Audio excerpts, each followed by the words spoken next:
بسم اللہ الرحمن الرحیم۔ خواتین و حضرات، میں ہوں رابعہ عثمان اور آپ سب کو السلام علیکم۔ کربلا کا دردناک منظر ختم ہوا، لیکن اس کے بعد ظالموں کی ذلت و رسوائی کی ایک نئی داستان شروع ہوئی۔ اللہ تعالیٰ کی لعنت ان پر برسنے لگی اور ان کے عبرتناک انجام تاریخ میں ہمیشہ کے لیے رقم ہو گئے۔ ناظرین، ویڈیو میں آگے بڑھنے سے پہلے اگر آپ ہمارے چینل پر نئے آئے ہیں تو برائے مہربانی ہمارا چینل رابعہ عثمان اسلامک ٹاکس کو سبسکرائب کر لیں تاکہ آنے والی تمام ویڈیوز کی نوٹیفیکیشن آپ کو مل سکے۔ شمر ذی الجوشن کا انجام۔ شمر وہ بدبخت تھا جس نے امام حسین علیہ السلام کا سر مبارک تن سے جدا کیا۔ کربلا کے بعد شمر کو عزت ملی نہ سکون۔ کوفہ میں لوگ اس سے نفرت کرتے تھے۔ جب مختار ثقفی نے کوفہ میں انتقام کا علم بلند کیا تو اس نے شمر کو گرفتار کروایا۔ کہتے ہیں کہ شمر نے جان بچانے کی بہت کوشش کی، لیکن کوئی اس کے دفاع میں نہ آیا۔ مختار نے اس کے ہاتھ پاؤں کٹوا کر اسے گھسیٹتے ہوئے میدان میں قتل کروایا۔ اس کا جسم گلیوں میں گھسیٹا گیا اور لوگوں نے پتھر مار مار کر اس کا گوشت نوچ ڈالا۔ خولی کا انجام۔ خولی وہ ملعون تھا جو امام حسین علیہ السلام کا سر مبارک لے کر کوفہ میں ابن زیاد کے دربار تک لایا تھا۔ اس نے وہ سر 2 دن تک اپنے پاس گھر میں چھپایا۔ اس کی بیوی نے اس پر لعنت کی اور اس سے نفرت کرنے لگی۔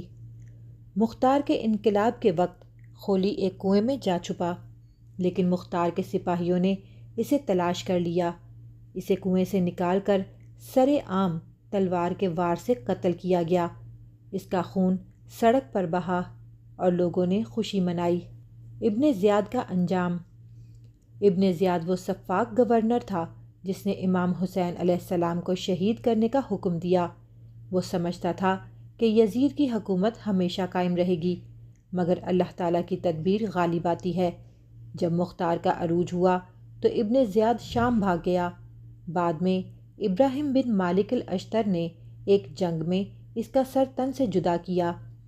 اس کا سر کوفہ لایا گیا اور وہیں لٹکایا گیا جہاں اس نے امام حسین علیہ السلام کا سر مبارک لٹکایا تھا۔ عبرت کا منظر یہ تھا کہ کوفہ کے لوگ اس پر تھوکتے تھے اور اس کی لاش کو دیکھ کر کہتے تھے، یہ وہی کتا ہے جس نے فرزند رسول کو قتل کیا۔ حرملہ کا انجام۔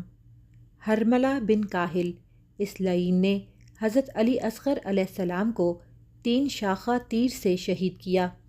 روایت ہے کہ جب مختار کو اس کا پتہ چلا تو اسے زندہ گرفتار کر کے لایا گیا۔ مختار نے اس سے پوچھا، تم نے بچے کو تیر کیوں مارا؟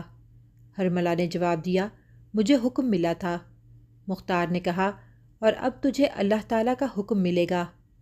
حرملہ کو آگ میں جلا کر ختم کیا گیا۔ اس کی چیخیں لوگوں کو قیامت تک یاد دلاتی تھیں۔ یزید کا انجام۔ یزید ظاہراً ظالموں کا بادشاہ تھا، لیکن حقیقت میں سب سے زیادہ ذلیل تھا۔ کربلا کے بعد اس نے خود کو بادشاہ کہلوانا شروع کیا، مگر اس کا ضمیر جلتا رہا۔ روایت ہے کہ وہ شراب میں ڈوبا رہتا، کتے اور بندر پالے اور قرآن کی توہین کی۔ کچھ روایات کے مطابق اسے ایک بیماری لگی کہ اس کے جسم سے کیڑے گرنے لگے اور ایک دن بیت الخلاء میں مرا، جہاں اس کا جسم سڑ گیا اور چوہوں نے اس کی لاش کا گوشت کھایا۔ اس کا جنازہ بے کفن دفن کیا گیا اور قبر بھی بعد میں تباہ ہو گئی۔ کربلا کے قاتلوں نے سمجھا تھا کہ وہ جیت گئے، مگر حقیقت میں وہ ہمیشہ کے لیے رسوا ہو گئے۔ ان کے نام مٹ گئے، ان کی قبریں اجڑ گئیں اور آج بھی دنیا ان پر لعنت بھیجتی ہے، جبکہ امام حسین علیہ السلام، ان کے ساتھی اور اہل بیت علیہ السلام کے نام قیامت تک زندہ رہیں گے، اور ہر محرم، ہر اشک، ہر نوحہ، ہر ماتم ان ظالموں کے خلاف ایک اعلان جنگ ہے۔ ناظرین، اسی امید کے ساتھ اجازت دیں کہ آپ کو ہماری ویڈیو پسند آئی ہوگی۔ ملتے ہیں بہت جلد ایک نئی اسلامی، تاریخی اور تحقیقی ویڈیو کے ساتھ۔ دیکھتے رہیں رابعہ عثمان اسلامک ٹاکس۔ اللہ رب العزت آپ کا حامی و ناصر ہو۔